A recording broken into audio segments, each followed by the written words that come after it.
Alright guys, this is Mubashir Nizamani once again. My number is 1281745. That's my registered migration agent number. Last time we talked about Tasmania State Sponsorship for 491, which was category 1 for the Tasmanian graduates one. Today we're talking about category 2, that is working in Tasmania after 29th of January. So it means if you started your work after 29th of January, then this is a requirement. You must be working for 6 months. So if you started job on 29th of January or 30th of January, after 6 months, you might be eligible to apply under this category if you start working in Tasmania. The employment you are doing there must be 35 hours per week. In other words, the job must be full-time. It does not necessarily be in your nominated occupation. So it can be with one employer as a full-time, or it can be with two employers part-time combined, as long as you have been working for 35 hours per week.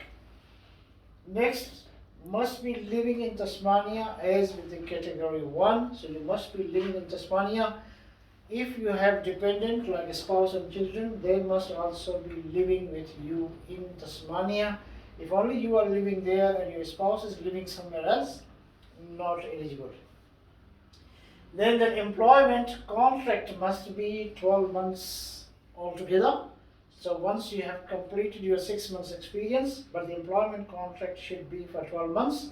When you apply for the state sponsorship, there must be 3 months still left on that contract from those 12 months.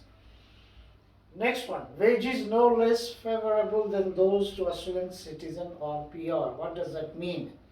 It means if the same job was going to be offered to any Australian citizen or PR or eligible New Zealand citizens, the amount employer would have paid, the wages would have paid to Australian citizen, you must also be receiving the same amount as per the market rate.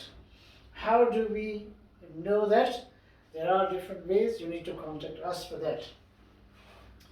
Then if the employment under the skill level 4 or 5 ENSCO code occupation, then that is not eligible under this category.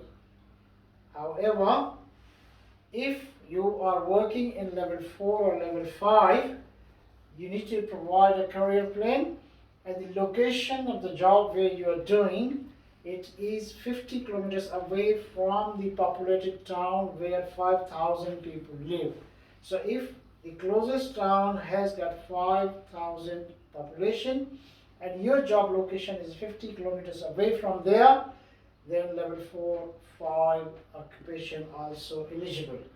And the employer has to provide evidence that they cannot find any locals who can perform the job, or they need a special qualification or experience and they cannot find anyone.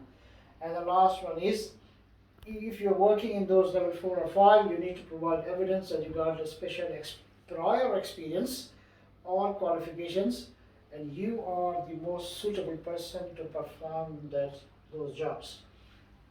So if you start working in Tasmania after 29th of January, these are the all details. If you're working before 29th of January, more or less all of them are same except the last bit where the population criteria has been put.